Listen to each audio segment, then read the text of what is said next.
Edge of the Inferno we're really excited about because that is the first song we ever wrote. We wrote it in 1999. And Neil and Greg have been working together for, I think, 15 years, maybe 18 years.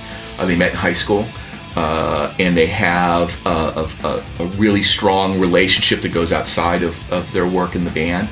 It doesn't sound at all like it did. That one was about Torrance High Auditorium. That was about making noise, having fun, and not caring what it meant. All of those riffs never intended to have lyrics. All those riffs thrown together, and with Adam Corcoran on drums.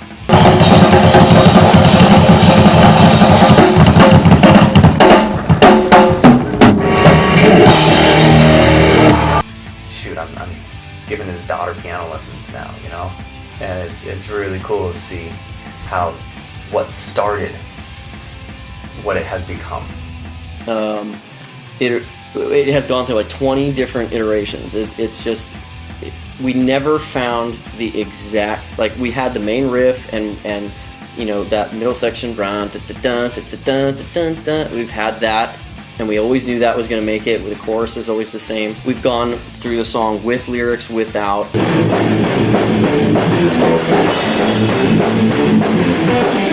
Even the original version of the song, when we first wrote it and first played it, had an intro to it that eventually became the intro to Acts of Savior.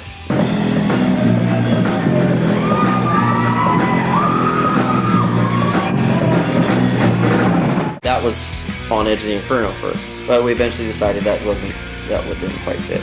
So one day I kind of said, okay, send me everything we ever wrote on Edge of the Inferno, every riff we ever had for every different version of the song. And I went through and kind of like picked out all the different ones that were just the best ones, the ones that just rocked the most.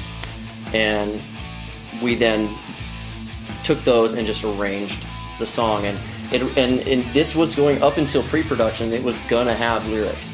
But after kind of listening to what we had done and kind of analyzing the vocals that I'd written for it, it just fit better as an instrumental. It just still did. And I had always wanted really bad to make the vocals for the song work, but it just worked better as an instrumental. And so we had every intention of recording it with lyrics.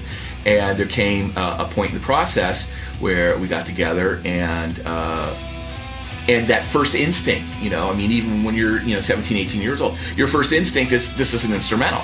And then, you decide, well, okay, it was an instrumental when we were young, but, we really need to add vocals to this because it's going on an album. And it was real simple.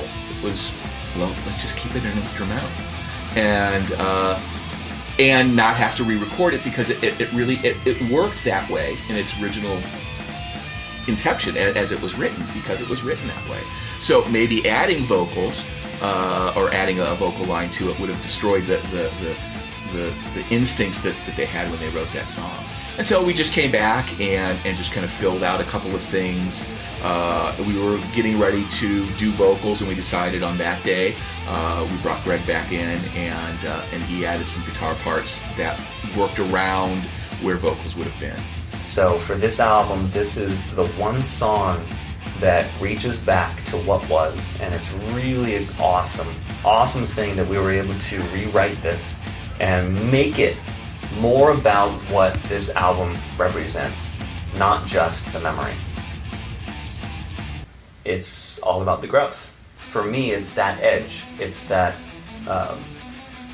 that step you didn't take to lose yourself, And I didn't know it in 1999. It just sounded really cool, and it'll mean whatever it means for you, and that's important. Don't let me tell you what it means. Don't let anybody else tell you what it means. It's really in here, and that's where it needs to be. So when you listen to it, whatever you think it means, that's what it means. One thing I really like about it as an instrumental is it's not too long. We really trimmed the fat out of it. And I think that may have been one of the things that we suffered from early on with the song, was we had a lot of great ideas for it, and some of it, even though they're great ideas, just kind of bloated the song a little bit, and I think it's kind of down to where it needs to be now. And I'm super excited about it, and I'm really glad that we were able to get it on this record.